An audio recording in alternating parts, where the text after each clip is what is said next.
ਸਤਿ ਸ਼੍ਰੀ ਅਕਾਲ। ਤੁਸੀਂ ਵੇਖ ਰਹੇ ਹੋ ਟੀਵੀ ਪੰਜਾਬ ਤੇ ਮੈਂ ਹਾਂ ਤੁਹਾਡੇ ਨਾਲ ਇੰਦਰਪ੍ਰੀਤ ਕੌਰ ਪੰਨੂ। ਲੈ ਕੇ ਹਾਜ਼ਰ ਹਾਂ ਪ੍ਰੋਗਰਾਮ ਕੈਨੇਡਾ ਨਾਓ, ਜਿੱਥੇ ਕੈਨੇਡਾ ਦੀਆਂ तमाम ਵੱਡੀਆਂ ਖਬਰਾਂ ਦੇ ਉੱਪਰ ਗੱਲਬਾਤ ਕਰਾਂਗੇ, ਵਿਚਾਰ ਚਰਚਾ ਕਰਾਂਗੇ ਆਪਣੀ ਸਹਿਯੋਗੀ ਮਨਦੀਪ ਸਿੰਘ ਟੋਟੇ ਦੇ ਨਾਲ। ਸੋ ਮਨਦੀਪ ਜੀ, ਸਭ ਤੋਂ ਪਹਿਲਾਂ ਬਹੁਤ-ਬਹੁਤ ਸਵਾਗਤ ਹੈ। ਜੀ ਬਹੁਤ ਬਹੁਤ ਧੰਨਵਾਦ ਇੰਦਰਪ੍ਰੀਤ ਜੀ। ਜੀ, ਸੋ ਮਨਦੀਪ ਜੀ, ਸਭ ਤੋਂ ਪਹਿਲਾਂ ਗੱਲ ਅਸੀਂ ਸਿਆਸਤ ਦੇ ਨਾਲ ਜੁੜੀ ਹੋਈ ਕਰ ਲੈਂਦੇ ਹਾਂ। ਲਿਬਰਲ ਪਾਰਟੀ ਨੂੰ ਜੋ ਇੱਥੇ ਜਿੱਤ ਹਾਸਲ ਹੋਈ ਹੈ ਚੋਣਾਂ ਦੇ ਵਿੱਚ, ਉਸ ਤੋਂ ਬਾਅਦ ਇਹ ਸਵਾਲ ਲਗਾਤਾਰ ਖੜਾ ਹੋ ਰਿਹਾ ਹੈ ਕਿ ਕਿਸ ਪੰਜਾਬੀ ਨੂੰ ਟਰੂਡੋ ਦੀ ਕੈਬਨਿਟ ਦੇ ਵਿੱਚ ਥਾਂ ਮਿਲ ਸਕਦੀ ਹੈ। ਜੀ ਜੀ ਬਿਲਕੁਲ, ਕਿਉਂਕਿ ਜਿਹੜਾ ਵਾ ਲਗਭਗ ਨਤੀਜੇ ਸਾਡੇ ਸਾਹਮਣੇ ਇੱਕ ਵਾਰੀ ਫਿਰ ਜਸਟਿਨ ਟਰੂਡੋ ਦੀ ਅਗਵਾਈ ਦੇ ਵਿੱਚ ਮਿਨੋਰਟੀ ਗਵਰਨਮੈਂਟ ਜਿਹੜੀ ਆ ਬਣਨ ਜਾ ਰਹੀ ਹੈ। ਹਾਲਾਂਕਿ ਸੀਟਾਂ ਹੱਲੇ ਵੱਧ ਘਟ ਰਹੀਆਂ ਨੇ, ਅੱਗੇ ਜਾ ਕੇ ਉਹਦੀ ਜਾਣਕਾਰੀ ਦਿੰਦੇ ਆ। ਪਰ ਇਸ ਵਕਤ ਸਭ ਤੋਂ ਵੱਡਾ ਸਵਾਲ ਜਿਹੜਾ ਇਹੀ ਆ ਕਿ ਕਦੋਂ ਸਹੁੰ ਚੁੱਕੀ ਜਾਵੇਗੀ ਤੇ ਉਹਦੇ ਵਿੱਚ ਕਿਹੜੇ ਕਿਹੜੇ ਹੁਣ ਪੰਜਾਬੀ ਮੰਤਰੀਆਂ ਨੂੰ ਥਾਂ ਮਿਲੇਗੀ। ਸਭ ਤੋਂ ਪਹਿਲਾਂ ਤਾਂ ਦਰਸ਼ਕਾਂ ਨੂੰ ਇਹ ਦੱਸ ਦਿੰਦੇ ਆ ਕਿ ਜਿਹੜੀ ਪਿਛਲੀ ਜਸਟਿਨ ਟਰੂਡੋ ਦੀ ਕੈਬਨਿਟ ਸੀਗੀ, ਉਹਦੇ ਵਿੱਚੋਂ ਇਸ ਵਾਰ ਚੋਣਾਂ ਦੇ ਵਿੱਚ 4 ਜਿਹੜੇ ਮੰਤਰੀ ਆ ਉਹ ਹਾਰ ਗਏ ਨੇ ਆਪਣੀਆਂ ਸੀਟਾਂ ਤੋਂ। ਸੋ ਉਹਨਾਂ ਦੀ ਥਾਂ ਵੀ ਕੁਝ ਨਵੇਂ ਚਿਹਰੇ ਜਿਹੜੇ ਲੱਭੇ ਜਾਣਗੇ। ਉਸ ਤੋਂ ਇਲਾਵਾ ਜਿਹੜੀ ਪਹਿਲੀ ਇੱਕ ਫਾਰਮੂਲਾ ਵਰਤਿਆ ਜਾ ਰਿਹਾ ਉਹ ਇਹ ਆ ਕਿ ਜਿਵੇਂ ਕਿ ਪਹਿਲਾਂ ਵੀ ਵਰਤਿਆ ਜਾਂਦਾ ਕਿ ਜਿੰਨੀਆਂ ਵੀ ਕੈਨੇਡਾ ਦੀਆਂ ਪ੍ਰੋਵਿੰਸਸ ਨੇ, ਸੂਬੇ ਨੇ, ਉਹਨਾਂ ਵਿੱਚ ਘੱਟੋ ਘੱਟ ਇੱਕ ਮੰਤਰੀ ਜਿਹੜਾ ਉਹ ਜ਼ਰੂਰ ਬਣਾਇਆ ਜਾਵੇ। ਮਤਲਬ ਕਿ ਸਾਰੇ ਹੀ ਕੈਨੇਡਾ ਦੇ ਵਿੱਚ ਜਿੰਨੇ ਸੂਬੇ ਆ ਉਹਨਾਂ ਨੂੰ ਨੁਮਾਇੰਦਗੀ ਦਿੱਤੀ ਜਾਵੇ। ਪਰ ਉਹਦੇ ਵਿੱਚੋਂ ਸਸਕੈਚੁਅਨ ਨੂੰ ਜਿਹੜੀ ਆ ਨੁਮਾਇੰਦਗੀ ਨਹੀਂ ਮਿਲੇਗੀ, ਕਿਉਂਕਿ ਸਸਕੈਚੁਅਨ ਦੀਆਂ 14 ਸੀਟਾਂ ਦੇ ਤੇ 14 ਦੀਆਂ 14 ਸੀਟਾਂ ਉੱਤੇ ਕੰਜ਼ਰਵੇਟਿਵ ਨੂੰ ਜਿਹੜੀ ਆ ਉਹ ਜਿੱਤ ਮਿਲੀ ਆ। ਇੱਕ ਵੀ ਸੀਟ ਲਿਬਰਲ ਪਾਰਟੀ ਨੂੰ ਉੱਥੋਂ ਨਹੀਂ ਮਿਲੀ। ਸੋ ਉੱਥੋਂ ਕਿਸੇ ਵੀ ਹੁਣ ਵਿਅਕਤੀ ਨੂੰ ਜਿਹੜਾ ਵਾ ਜਾਂ ਕਿਸੇ ਐਮਪੀ ਨੂੰ ਜਿਹੜਾ ਵਾ ਸਰਕਾਰ ਦੇ ਵਿੱਚ ਥਾਂ ਨਹੀਂ ਮਿਲੇਗੀ। ਸੋ ਪਿਛਲੀ ਵਾਰ ਵੀ ਕੁਝ ਇਸੇ ਤਰੀਕੇ ਦੇ ਹਾਲਾਤ ਸੀਗੇ, ਪਰ ਇਸ ਵਾਰ ਜਿਹੜਾ ਵਾ ਅਲਬਰਟਾ ਵਿੱਚੋਂ ਜਿਹੜੀ ਆ ਨੁਮਾਇੰਦਗੀ ਜ਼ਰੂਰ ਮਿਲੇਗੀ, ਕਿਉਂਕਿ ਅਲਬਰਟਾ 'ਚ ਪਿਛਲੀ ਵਾਰ ਵੀ ਜਿਹੜੀ ਆ ਉਹ ਕੋਈ ਵੀ ਸੀਟ ਜਿਹੜੀ ਆ ਲਿਬਰਲ ਪਾਰਟੀ ਨਹੀਂ ਮਿਲੀ ਸੀ। ਪਰ ਐਤਕੀ ਉਹਨਾਂ ਦੇ 2 ਐਮਪੀ ਉੱਥੋਂ ਬਣੇ ਨੇ, ਔਰ ਜਿਹਦੇ ਵਿੱਚ ਇੱਕ ਸੀਟ ਜਿਹੜੀ ਆ ਉਹਨਾਂ ਨੂੰ ਐਡਮਿੰਟਨ ਸੈਂਟਰ ਤੋਂ ਮਿਲੀ ਆ ਤੇ ਇੱਕ ਸੀਟ ਜਿਹੜੀ ਉਹਨਾਂ ਨੂੰ ਮਿਲੀ ਆ ਕੈਲਗਰੀ ਸਕਾਈਵਿਊ ਤੋਂ। ਸੋ ਕੈਲਗਰੀ ਸਕਾਈਵਿਊ ਤੋਂ ਜੇਕਰ ਅਸੀਂ ਗੱਲ ਕਰੀਏ ਤਾਂ ਜਾਰਜ ਚਾਹਲ ਜਿੱਤੇ ਨੇ, ਜਿਨ੍ਹਾਂ ਦਾ ਜਿਹੜਾ ਵਾ ਚੋਣ ਪ੍ਰਚਾਰ ਕਰਨ ਲਈ ਖੁਦ ਜਸਟਿਨ ਟਰੂਡੋ ਵੀ ਉੱਥੇ ਪਹੁੰਚੇ ਸੀਗੇ। ਜਿਹੜੇ ਪੰਜਾਬੀ ਕੰਜ਼ਰਵੇਟਿਵ ਐਮਪੀ ਸੀ ਉੱਥੋਂ ਮੌਜੂਦਾ ਜੈਕ ਸਹੋਤਾ ਜੋ ਦੁਬਾਰਾ ਉਮੀਦਵਾਰ ਸੀ, ਉਹਨਾਂ ਨੂੰ ਹਰਾ ਕੇ ਜਿਹੜਾ ਵਾ ਜਾਰਜ ਚਾਹਲ ਜਿਹੜੇ ਆ ਉੱਥੋਂ ਐਮਪੀ ਬਣੇ ਨੇ। ਸੋ ਉਮੀਦ ਇਹ ਜਤਾਈ ਜਾ ਰਹੀ ਆ ਕਿ ਅਲਬਰਟਾ ਤੋਂ ਜੇਕਰ ਹੁਣ ਸਿਰਫ ਜਿਹੜੇ 2 ਉੱਥੋਂ ਐਮਪੀ ਨੇ ਜਿਹੜੇ ਇੱਕ ਐਡਮਿੰਟਨ ਸੈਂਟਰ ਤੋਂ ਜਿੱਤੇ ਨੇ, ਜਿਨ੍ਹਾਂ ਦਾ ਰੈਂਡੀ ਕਰਕੇ ਨਾਮ ਆ, ਔਰ ਇਹਦੇ ਨਾਲ ਹੀ ਜਾਰਜ ਚਾਹਲ ਨੇ। ਸੋ ਇਹਨਾਂ ਦੋਨਾਂ ਦੇ ਵਿੱਚੋਂ ਜਿਹੜਾ ਵਾ ਕਿਸੇ ਇੱਕ ਨੂੰ ਮੰਤਰੀ ਬਣਾਇਆ ਜਾ ਸਕਦਾ ਤੇ ਬਹੁਤੀਆਂ ਸੰਭਾਵਨਾਵਾਂ ਇਹੀ ਆ ਕਿ ਜਾਰਜ ਚਾਹਲ ਨੂੰ ਜਿਹੜੀ ਉੱਥੋਂ ਨੁਮਾਇੰਦਗੀ ਮਿਲ ਸਕਦੀ ਆ, ਕੈਬਨਿਟ ਦੇ ਵਿੱਚ ਥਾਂ ਜਿਹੜੀ ਆ ਉਹਨਾਂ ਨੂੰ ਮਿਲ ਸਕਦੀ ਆ। ਸੋ ਬਾਕੀ ਸਮਾਂ ਦੱਸੇਗਾ, ਪਰ ਇਹ ਵੀ ਦਰਸ਼ਕਾਂ ਨੂੰ ਦੱਸ ਦਈਏ ਕਿ 2015 ਦੇ ਵਿੱਚ ਐਡਮਿੰਟਨ ਮਿਲ ਵੁਡਸ ਤੋਂ ਜਿਹੜੇ ਆ ਅਮਰਜੀਤ ਸੋਹੀ ਜਿਹੜੇ ਚੋਣ ਜਿੱਤੇ ਸੀਗੇ। ਸੋ ਉਹਨਾਂ ਨੂੰ ਵੀ ਜਿਹੜੀ ਆ ਉਦੋਂ ਨੁਮਾਇੰਦਗੀ ਮਿਲੀ ਸੀ। ਜਸਟਿਨ ਟਰੂਡੋ ਦੀ ਕੈਬਨਿਟ ਦੇ ਵਿੱਚ ਜਿਹੜੇ 4 ਮੰਤਰੀ 2015 ਚ ਬਣੇ ਸੀ, ਉਹਨਾਂ ਵਿੱਚ ਅਮਰਜੀਤ ਸੋਹੀ ਦਾ ਨਾਮ ਵੀ ਸੀਗਾ। ਸੋ ਇਹਦੇ ਉੱਤੇ ਜਿਹੜੀ ਆ ਉਹ ਮੋਹਰ ਲੱਗ ਸਕਦੀ ਹੈ ਕਿ ਜਾਰਜ ਚਾਹਲ ਜਿਹੜੇ ਆ ਉਹ ਮੰਤਰੀ ਬਣ ਸਕਦੇ ਆ। ਇਹਦੇ ਨਾਲ ਹੀ ਹੁਣ ਗੱਲ ਕਰਦੇ ਆ ਕਿ ਜਿਹੜੇ ਪਹਿਲਾਂ ਕੈਬਨਿਟ ਦੇ ਵਿੱਚ ਮੰਤਰੀ ਨੇ, ਉਹਨਾਂ ਦੇ ਵਿੱਚ ਕਿਹਦੀ ਪ੍ਰਮੋਸ਼ਨ ਹੋ ਸਕਦੀ ਆ, ਕਿਹਦੀ ਡਿਮੋਸ਼ਨ ਹੋ ਸਕਦੀ ਆ, ਕਿਉਂਕਿ ਪਿਛਲੇ ਸਮੇਂ ਦੌਰਾਨ ਕੁਝ ਵਿਵਾਦ ਜਿਹੜੇ ਉਹ ਘਿਰੇ ਰਹੇ, ਔਰ ਉਹਨਾਂ ਵਿੱਚ ਹਰਜੀਤ ਸੱਜਣ ਦਾ ਨਾਮ ਵੀ ਆਉਂਦਾ। ਉਹਨਾਂ ਦੇ ਖਿਲਾਫ ਇੱਕ ਮਤਾ ਵੀ ਪਾਸ ਕੀਤਾ ਗਿਆ ਪਾਰਲੀਮੈਂਟ ਵਿੱਚ, ਜੋ ਪਾਸ ਵੀ ਹੋਇਆ। ਔਰ ਇਹਦੇ ਨਾਲ ਜਿਹੜਾ ਸੀਗਾ ਇੱਕ ਸਰੀਰਕ ਸ਼ੋਸ਼ਣ ਨੂੰ ਲੈ ਕੇ ਜਿਹੜਾ ਫੌਜ ਦੇ ਵਿੱਚ ਇੱਕ ਕੇਸ ਜਿਹੜਾ ਸੀ ਚੀਫ ਦੇ ਸਾਹਮਣੇ ਆਇਆ ਸੀਗਾ। ਸੋ ਉਹਨੂੰ ਹੈਂਡਲ ਕਰਨ ਦੇ ਲਈ ਜਿਹੜੇ ਸਵਾਲ ਖੜੇ ਹੋਏ ਸੀਗੇ, ਹਾਲਾਂਕਿ ਉਹਦੇ ਤੇ ਹਰਜੀਤ ਸੱਜਣ ਹੋਣਾ ਨੇ ਪੂਰੀ ਸਫਾਈ ਦਿੱਤੀ ਆ। ਸੋ ਉਹ ਮਾਮਲੇ ਦਾ ਕੋਈ ਹੁਣ ਅਸਰ ਪੈਂਦਾ ਆ ਕਿ ਹਰਜੀਤ ਸੱਜਣ ਦੁਬਾਰਾ ਰੱਖਿਆ ਮੰਤਰੀ ਹੀ ਬਣਦੇ ਨੇ ਜਾਂ ਫਿਰ ਉਹਨਾਂ ਦਾ ਮੰਤਰਾਲਾ ਬਦਲਿਆ ਜਾਂਦਾ, ਔਰ ਇਸ ਤਰੀਕੇ ਦੀ ਚਰਚਾ ਜਿਹੜੀ ਉਹ ਚੱਲ ਰਹੀ ਆ। ਖੈਰ, ਸੰਭਾਵਨਾ ਘੱਟ ਆ ਕਿ ਜਸਟਿਨ ਟਰੂਡੋ ਉਹਨਾਂ ਦਾ ਮੰਤਰਾਲਾ ਬਦਲਣਗੇ, ਪਰ ਇਹਦੇ ਉੱਤੇ ਵੀ ਜਿਹੜੀ ਉਹ ਚਰਚਾ ਹੋ ਰਹੀ ਆ ਕਿ ਹਰਜੀਤ ਸੱਜਣ ਦੇ ਉੱਤੇ, ਉਹਨਾਂ ਦੇ ਪੋਰਟਫੋਲੀਓ ਉੱਤੇ ਉਸ ਵਾਦ ਦਾ ਕੋਈ ਅਸਰ ਪਏਗਾ ਜਾਂ ਨਹੀਂ ਪਏਗਾ। ਔਰ ਇਹਦੇ ਉੱਤੇ ਇੱਕ ਜਿਹੜਾ ਤੀਜਾ ਨੁਕਤਾ ਆ ਉਹ ਇਹ ਹੈ ਕਿ ਨਵਦੀਪ ਬੈਂਸ ਜਿਹੜੇ ਸੀਗੇ ਮਿਸੀਸਾਗਾ ਮਾਲਟਨ ਤੋਂ, ਪਿਛਲੀ ਵਾਰ ਉਹ 2 ਵਾਰੀ ਜਿਹੜੀਆਂ ਪਿਛਲੀਆਂ 2 ਚੋਣਾਂ ਹੋਈਆਂ ਉਹ ਜਿੱਤ ਕੇ ਔਰ ਉਹ ਨੁਮਾਇੰਦਗੀ ਕਰਦੇ ਰਹੇ ਨੇ, ਮੰਤਰੀ ਬਣਦੇ ਰਹੇ ਨੇ। ਬੜਾ ਅਹਿਮ ਮੰਤਰਾਲਾ ਸੀ। ਜਸਟਿਨ ਟਰੂਡੋ ਦੇ ਜਿਹੜੇ ਉਹ ਨੇੜਲੇ ਮਿੱਤਰ ਵੀ ਦੱਸੇ ਜਾਂਦੇ ਸੀਗੇ, ਪਰ ਉਹਨਾਂ ਨੇ ਜਿਉਂ ਹੀ ਸਿਆਸਤ ਤੋਂ ਲਗਭਗ ਸੰਨਿਆਸ ਲਿਆ ਤਾਂ ਉੱਥੋਂ ਇਕਵਿੰਦਰ ਗਹੀਰ ਜਿਹੜੇ ਐਕਟੀ ਚੋਣ ਜਿੱਤੇ ਨੇ, ਪਰ ਉਹ ਪਹਿਲੀ ਵਾਰ ਜਿੱਤੇ ਨੇ, ਇਸ ਕਰਕੇ ਸ਼ਾਇਦ ਉਹਨਾਂ ਨੂੰ ਥਾਂ ਨਾ ਮਿਲੇ। ਪਰ ਬਰੈਂਪਟਨ ਦੇ ਵਿੱਚੋਂ ਕਿਹਾ ਜਾ ਰਿਹਾ ਕਿ ਕਿਸੇ ਮਹਿਲਾ ਪੰਜਾਬੀ ਐਮਪੀ ਨੂੰ ਜਿਹੜੀ ਨੁਮਾਇੰਦਗੀ ਮਿਲ ਸਕਦੀ ਆ। ਹੁਣ ਉਹ 'ਚ ਰੂਬੀ ਸਹੋਤਾ ਦਾ ਨਾਮ ਆਉਂਦਾ ਆ, ਸੋਨੀਆ ਸਿੱਧੂ ਦਾ ਨਾਮ ਆਉਂਦਾ, ਜਾਂ ਕਿਸੇ ਹੋਰ ਦਾ ਨਾਮ ਆਉਂਦਾ ਆ, ਉਹ ਗੱਲ ਵੱਖਰੀ ਆ। ਪਰ ਸੰਭਾਵਨਾ ਇਹ ਜ਼ਰੂਰ ਆ ਕਿ ਨਵਦੀਪ ਬੈਂਸ ਦੀ ਥਾਂ ਐਕਤੀ ਮੰਤਰਾਲਾ ਬਰੈਂਪਟਨ ਦੀ ਕਿਸੇ ਸੀਟ ਤੇ ਜਾ ਸਕਦਾ। ਉੱਥੇ ਵੈਸੇ ਮਨਿੰਦਰ ਸਿੱਧੂ ਵੀ ਦਾਅਵੇਦਾਰ ਹੈਗੇ ਨੇ, ਪਰ ਚਰਚਾ ਇਹ ਵੀ ਚੱਲ ਰਹੀ ਹੈ ਕਿ ਜਸਟਿਨ ਟਰੂਡੋ ਦੀ ਕੈਬਨਿਟ ਦੇ ਵਿੱਚ ਜਿੰਨੀਆਂ ਔਰਤਾਂ ਹੋਣਗੀਆਂ ਉਨੇ ਹੀ ਮਰਦ ਮੰਤਰੀ ਹੋਣਗੇ, ਭਾਵ ਕਿ ਜਿਹੜਾ ਇੱਕ ਜਿਹੜਾ ਵਾ ਬਰਾਬਰੀ ਜਿਹੜੀ ਉਹ ਦਿਖਾਈ ਜਾਵੇਗੀ।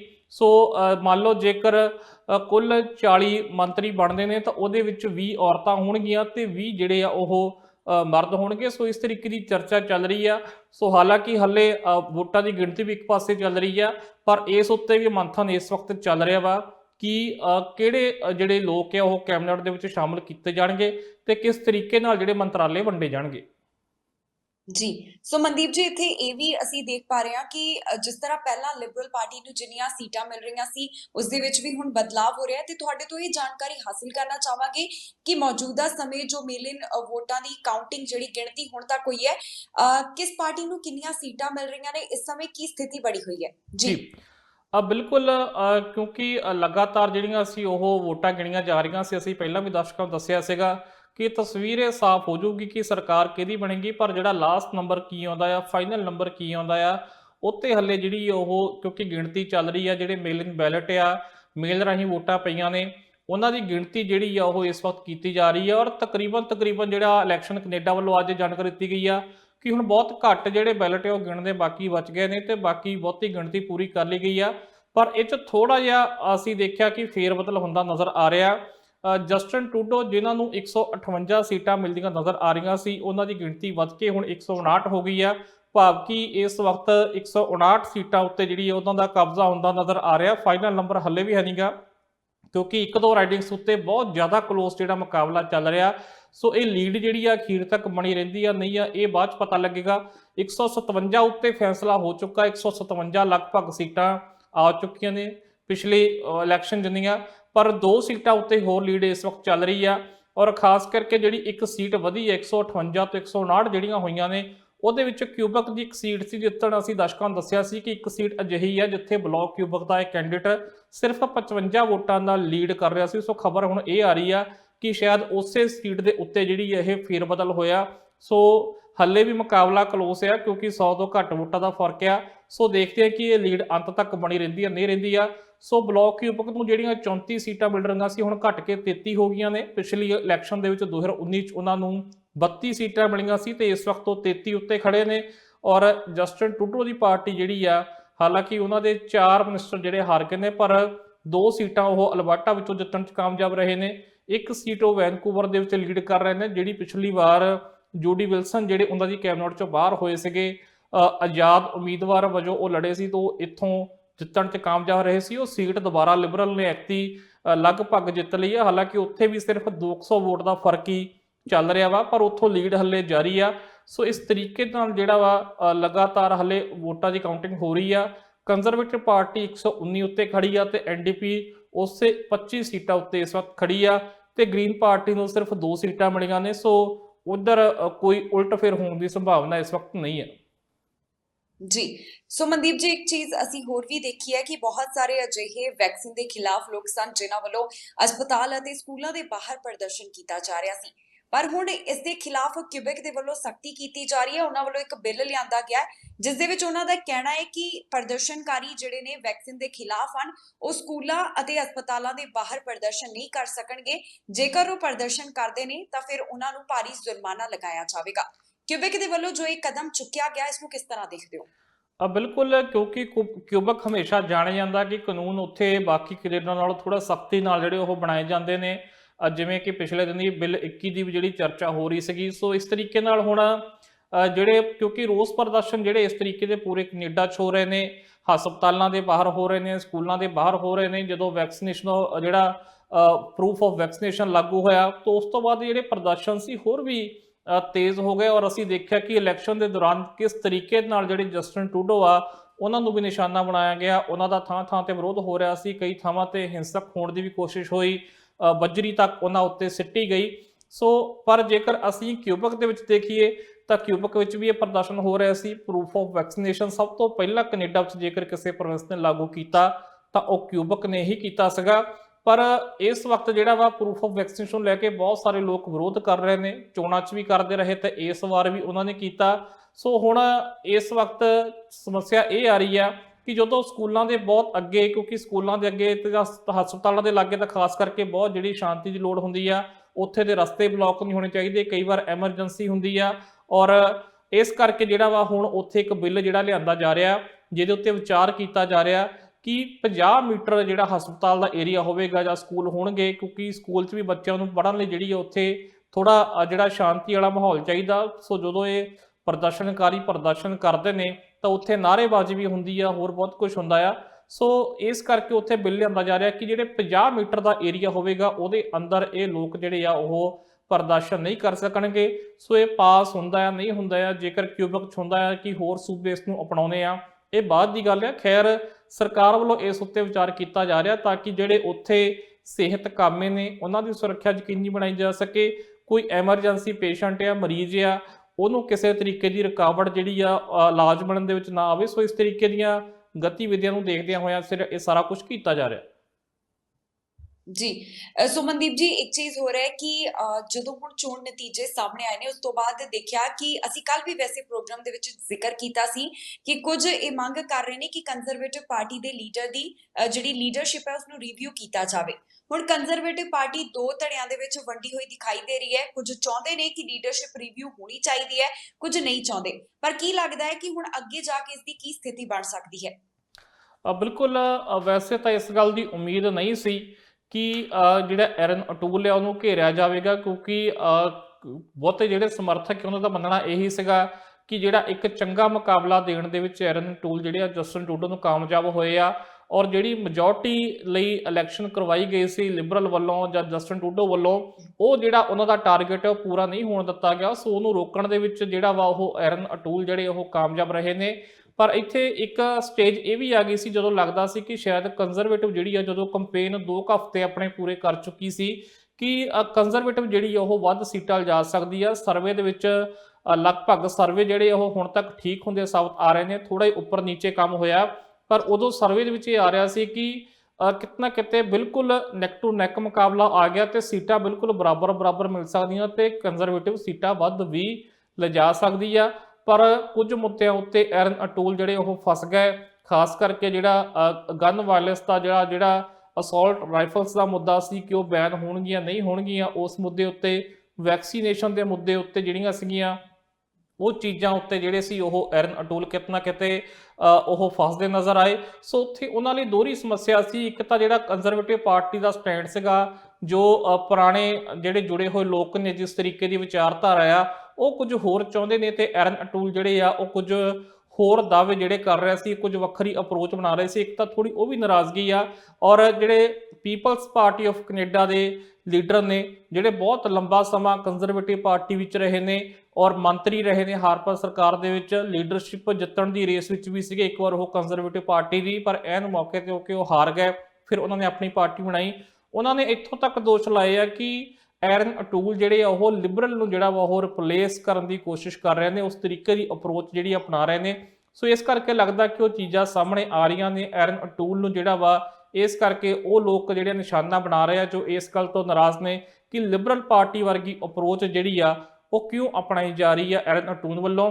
ਸੋ ਹਾਲਾਂਕਿ ਇੱਕ ਹਿੱਸਾ ਪਾਰਟੀ ਦਾ ਮੰਗ ਕਰ ਰਿਹਾ ਕਿ ਲੀਡਰਸ਼ਿਪ ਜਿਹੜੀ ਆ ਉਹ ਰਿਵਿਊ ਹੋਣੀ ਚਾਹੀਦੀ ਹੈ, ਜਦਕਿ ਇੱਕ ਹਿੱਸਾ ਇਹ ਕਹਿ ਰਿਹਾ ਕਿ ਹਾਲੇ ਇਹ ਸਮਾਂ ਨਹੀਂ ਗਾ ਜਿੰਨੀ ਕੁ ਹੋ ਸਕਦਾ ਸੀ, ਜਿੰਨਾ ਕੁ ਸਮਾਂ ਉਹਨਾਂ ਨੂੰ ਮਿਲਿਆ ਜਿਹੋ ਜਿਹੇ ਹਾਲਾਤ ਸੀਗੇ, ਕਿਉਂਕਿ ਕੋਵਿਡ ਦੇ ਸਮੇਂ ਵਿੱਚ ਉਹਨਾਂ ਨੂੰ ਲੀਡਰਸ਼ਿਪ ਮਿਲੀ ਔਰ ਇਸ ਦੌਰਾਨ ਜਿਹੜਾ ਵਾ ਉਹਨਾਂ ਨੂੰ ਬਹੁਤਾ ਕੋਈ ਸਿਆਸਤ ਕਰਨ ਦਾ ਮੌਕਾ ਨਹੀਂ ਮਿਲਿਆ ਔਰ ਇਸ ਇੱਕ ਕੰਪੇਨ ਲਈ ਵੀ ਜਿਹੜਾ ਸੀ ਬਹੁਤ ਘੱਟ ਸਮਾਂ ਮਿਲਿਆ। ਸੋ ਲੀਗਲ ਤਰੀਕੇ ਨਾਲ ਘੱਟੋ ਘੱਟ 36 ਦਿਨ ਦੀ ਕੰਪੇਨ ਜਿਹੜੀ ਰੱਖਣੀ ਜ਼ਰੂਰੀ ਹੁੰਦੀ ਆ, ਉਨੀ ਹੀ ਰੱਖੀ ਗਈ ਸੀ। ਬਹੁਤ ਛੋਟੀ ਕੰਪੇਨ ਸੀ। ਸੋ ਇੰਨੇ ਸਮੇਂ ਵਿੱਚ ਕੁਝ ਲੋਕਾਂ ਦਾ ਇਹ ਵੀ ਕਹਿਣਾ ਹੈ ਕਿ ਉਹਨਾਂ ਨੇ ਜਿੰਨਾ ਹੋ ਸਕਦਾ ਸੀ ਆਧਾਰ ਪਾਰਟੀ ਦਾ ਬਚਾ ਕੇ ਰੱਖਿਆ।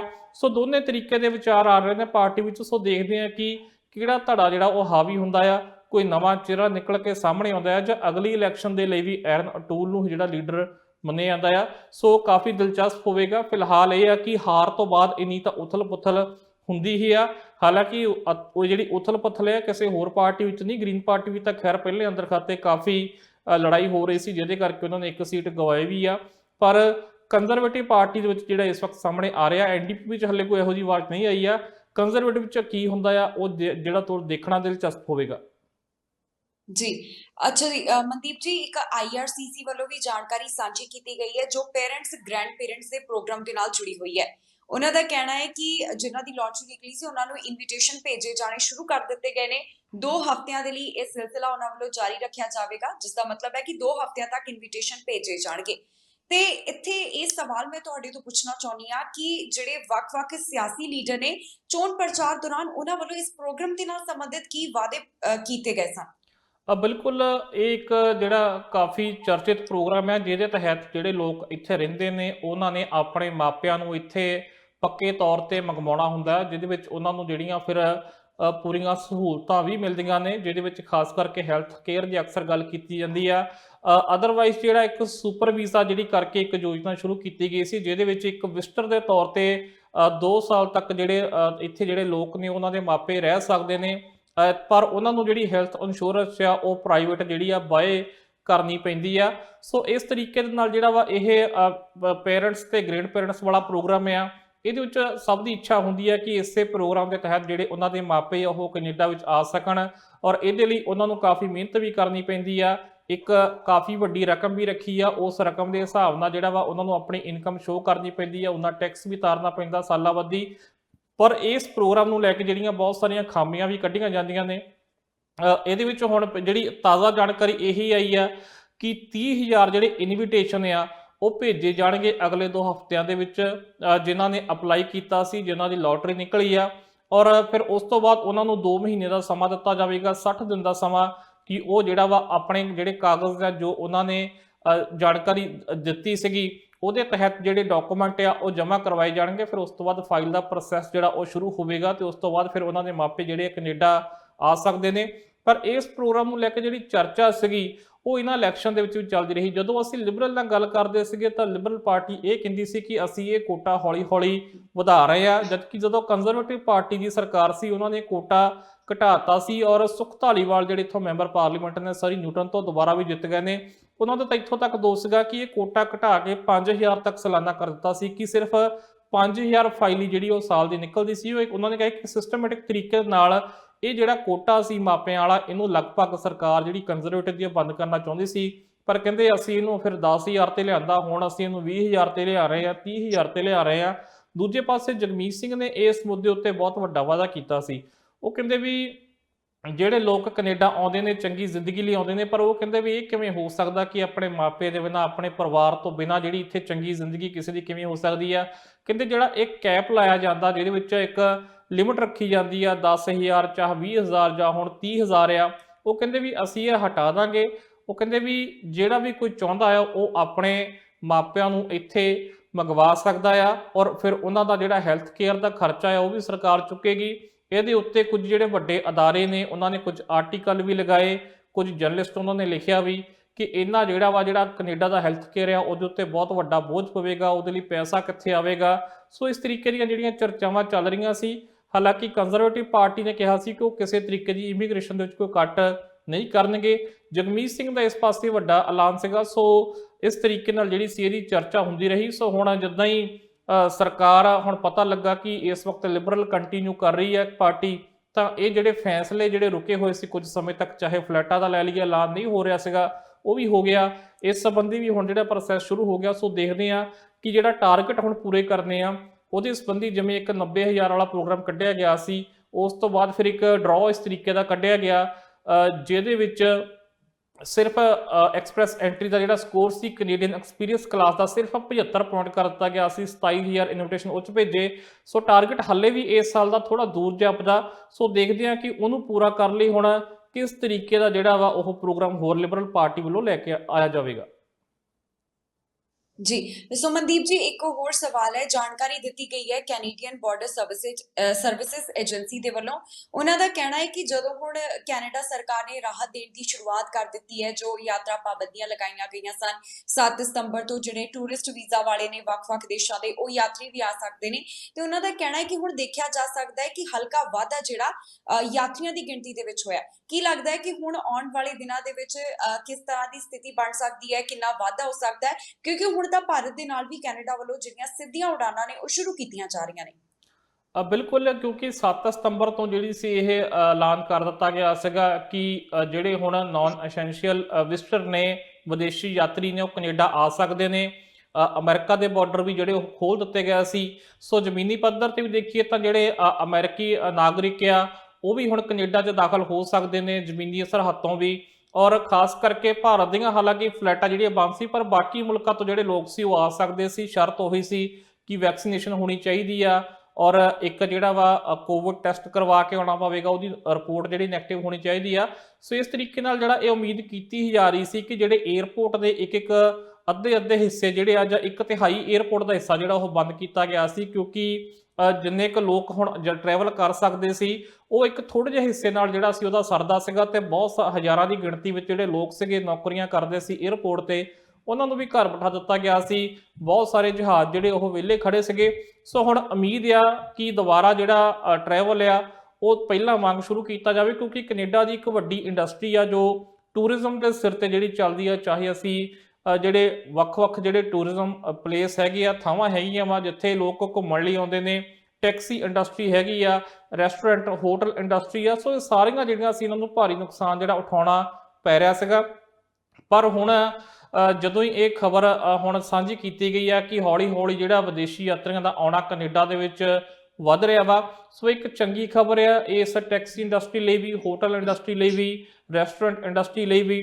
ਔਰ ਖਾਸ ਕਰਕੇ ਜਿੱਥੋਂ ਜਿਹੜੀਆਂ ਨੈਸ਼ਨਲ ਪਾਰਕ ਨੇ, ਜਿੱਥੇ ਦੀਆਂ ਟਿਕਟਸ ਰੱਖੀਆਂ ਹੋਈਆਂ ਨੇ, ਜਿਨ੍ਹਾਂ ਥਾਵਾਂ ਤੇ ਦੇਖਣ ਲਈ ਸਾਨੂੰ ਪੈਸੇ ਦੇਣੇ ਪੈਂਦੇ, ਉੱਥੇ ਵੀ ਵਿਦੇਸ਼ੀ ਯਾਤਰੀ ਵੱਡੀ ਪੱਧਰ ਤੇ ਜਾਂਦੇ ਨੇ। ਤੇ ਹੁਣ ਇੱਕ ਜਿਹੜਾ ਵੱਡਾ ਸਭ ਤੋਂ ਆਉਣ ਜਾਣ ਬਣਿਆ ਹੋਇਆ ਉਹ ਭਾਰਤ ਨਾਲ ਵੀ ਹੈਗਾ ਆ। ਭਾਰਤ ਤੋਂ ਸਿੱਧੀਆਂ ਫਲਾਈਟਾਂ ਵੀ ਜਿਹੜੀਆਂ 27 ਤਰੀਕ ਤੋਂ ਸ਼ੁਰੂ ਹੋਣ ਜਾ ਰਹੀਆਂ ਨੇ। ਸੋ ਇਹ ਜਿਹੜਾ ਵਾਧਾ ਦਰਜ ਕੀਤਾ ਗਿਆ ਇਹ ਸੁਭਾਵਿਕ ਸੀਗਾ। ਤੇ ਹੁਣ ਹੋਰ ਵੀ ਜਿਹੜਾ ਹੌਲੀ-ਹੌਲੀ ਜਿਸ ਤਰੀਕੇ ਨਾਲ ਲੋਕਾਂ 'ਚ ਡਰ ਘਟੇਗਾ, ਜਿਹੜੀਆਂ ਪਾਬੰਦੀਆਂ ਘਟਣਗੀਆਂ, ਤਾਂ ਇਹ ਹੋਰ ਵੀ ਜਿਹੜਾ ਵਾ ਇਹ ਗਿਣਤੀ ਆ ਜਿਹੜੀ ਵਿਦੇਸ਼ੀ ਯਾਤਰੀਆਂ ਦੀ ਕੈਨੇਡਾ 'ਚ ਆਉਣ ਵਾਲਿਆਂ ਦੀ ਹੋਰ ਵਧੇਗੀ। ਜੀ ਸੁਮਨਦੀਪ ਜੀ, ਇੱਕ ਹੋਰ ਬੇहद ਖਾਸ ਖਬਰ ਸਾਹਮਣੇ ਆਈ ਹੈ। ਸਰੀ ਆਰਸੀਐਮਪੀ ਨੂੰ ਸਵੇਰੇ ਇੱਕ ਡਰਾਈਵਰ ਨੇ ਵਕਤ ਪਾ ਦਿੱਤਾ। ਇਸ ਟਰੱਕ ਦਾ ਪਿੱਛਾ ਕਰਨ ਦੇ ਲਈ ਉਸ ਨੂੰ ਲੱਭਣ ਦੇ ਵਾਸਤੇ ਹੈਲੀਕਾਪਟਰ ਤੱਕ ਲਗਾਉਣਾ ਪਿਆ ਤੇ ਬਾਅਦ ਦੇ ਵਿੱਚ ਫਿਰ ਉਸ ਨੂੰ ਗ੍ਰਿਫਤਾਰ ਕਰ ਲਿਆ। ਸ਼ਰਤਾਂ ਦੇ ਉੱਪਰ ਰਿਹਾ ਜ਼ਰੂਰ ਉਸ ਨੂੰ ਕੀਤਾ ਗਿਆ, ਪਰ ਇਸ ਮਾਮਲੇ ਸੰਬੰਧੀ ਜਾਣਕਾਰੀ ਅਸੀਂ ਤੁਹਾਡੇ ਤੋਂ ਹਾਸਿਲ ਕਰਨਾ ਚਾਹਾਂਗੇ। ਬਿਲਕੁਲ ਜੀ, ਜਿਹੜੀ ਅੱਜ ਪੁਲਿਸ ਵੱਲੋਂ ਜਾਣਕਾਰੀ ਜਾਰੀ ਕੀਤੀ ਗਈ ਹੈ ਔਰ ਖਾਸ ਗੱਲ ਇਹ ਆ ਕਿ ਇਹ ਨੌਜਵਾਨ ਪੰਜਾਬੀ ਆ, ਮਹਿਜ 19 ਸਾਲ ਦੀ ਉਮਰ ਆ। ਗੁਰਕਰਨ ਸਿੰਘ ਸੰਧੂ ਇਹਦਾ ਨਾਮ ਦੱਸਿਆ ਜਾ ਰਿਹਾ। ਸੋ ਪੁਲਿਸ ਨੇ ਦੱਸਿਆ ਕਿ ਸਵੇਰੇ ਓਵਰ ਸਪੀਡ ਕਰ ਰਹੀ ਸੀ ਕਾਰ, ਤੇ ਉਸ ਤੋਂ ਬਾਅਦ ਜਦੋਂ ਇਹਦੇ ਪਿੱਛੇ ਪੁਲਿਸ ਨੇ ਗੱਡੀ ਲਾਈ ਤਾਂ ਇਹਨੇ ਹੋਰ ਗੱਡੀ ਭਜਾ ਲਈ। ਫਿਰ ਉਸ ਤੋਂ ਬਾਅਦ ਹੈਲੀਕਾਪਟਰ ਦਾ ਸਹਾਰਾ ਲੈਣਾ ਪਿਆ ਔਰ ਇਸ ਤੇ ਨਜ਼ਰ ਰੱਖੀ ਵੀ ਕਿੱਥੇ ਜਾ ਰਿਹਾ। ਸੋ ਜਦੋਂ ਇੱਕ ਘਰ ਦੇ ਵਿੱਚ ਵੜ ਗਿਆ ਫਿਰ ਉੱਥੇ ਜਾ ਕੇ ਇਸ ਨੂੰ ਗ੍ਰਿਫਤਾਰ ਕੀਤਾ ਗਿਆ। ਇਹ ਤੇ ਚਾਰਜਸ ਵੀ ਲਾਏ ਗਏ ਨੇ, ਚਾਰਜਸ ਅਪਰੂਵ ਵੀ ਹੋ ਗਏ ਨੇ, ਪਰ ਜਿਹੜੀ ਵੀ ਇਹਨੂੰ ਜ਼ਮਾਨਤ ਦੇ ਦਿੱਤੀ ਗਈ ਆ, ਪਰ ਕੰਡੀਸ਼ਨਸ ਜਿਹੜੀਆਂ ਕਾਫੀ ਰੱਖੀਆਂ ਗਈਆਂ ਨੇ। 24 ਘੰਟੇ ਦੀ ਹਾਊਸ ਅਰੈਸਟ ਵੀ ਹੈਗੀ ਆ। ਸੋ ਉਹਦੀ ਗੱਡੀ ਵੀ ਜਿਹੜੀ ਉਹ ਫਿਲਹਾਲ ਜ਼ਬਤ ਕਰ ਲਈ ਗਈ ਆ। ਸੋ ਇਹ ਇੱਕ ਖਬਰ ਜਿਹੜੀ ਸੀ ਉਹ ਸਾਂਝੀ ਕੀਤੀ ਗਈ ਸੀ ਅੱਜ ਸਰੀ ਆਰਸੀਪੀ ਵੱਲੋਂ। ਸੋ ਇਹਦੀ ਡਿਟੇਲਡ ਖਬਰ ਵੀ ਅਸੀਂ ਦਰਸ਼ਕਾਂ ਤੱਕ ਜਿਹੜੀ ਉਹ ਆਪਣੇ ਵੱਖ-ਵੱਖ ਸੋਰਸਸ ਰਾਹੀਂ ਜਿਹੜੀ ਉਹ ਸਾਂਝੀ ਕਰ ਦਿੱਤੀ ਹੈ। ਜੀ, ਸੋ ਇਹਨਾਂ तमाम ਜਿਹੜੇ ਖਬਰਾਂ ਦੇ ਉੱਪਰ ਅਸੀਂ ਤੁਹਾਡੇ ਨਾਲ ਵਿਚਾਰ ਚਰਚਾ ਕੀਤੀ ਹੈ। ਪ੍ਰੋਗਰਾਮ ਦੇ ਵਿੱਚ ਗੱਲਬਾਤ ਹੋਈ ਹੈ, ਸਿਆਸਤ ਦੀ ਵੀ ਗੱਲ ਕੀਤੀ ਹੈ, ਇਮੀਗ੍ਰੇਸ਼ਨ ਦੇ ਨਾਲ ਜੁੜੀਆਂ ਹੋਈਆਂ ਜੋ ਅਪਡੇਟਸ ਆਈਆਂ ਉਸ ਦੇ ਬਾਰੇ ਵੀ ਗੱਲ ਕੀਤੀ। ਬਾਕੀ तमाम ਖਬਰਾਂ ਦੇ ਲਈ ਤੁਸੀਂ ਬਣੇ ਰਹੋ ਟੀਵੀ ਪੰਜਾਬ ਦੇ ਨਾਲ। ਫਿਲਹਾਲ ਸਾਨੂੰ ਦਿਓ ਇਜਾਜ਼ਤ।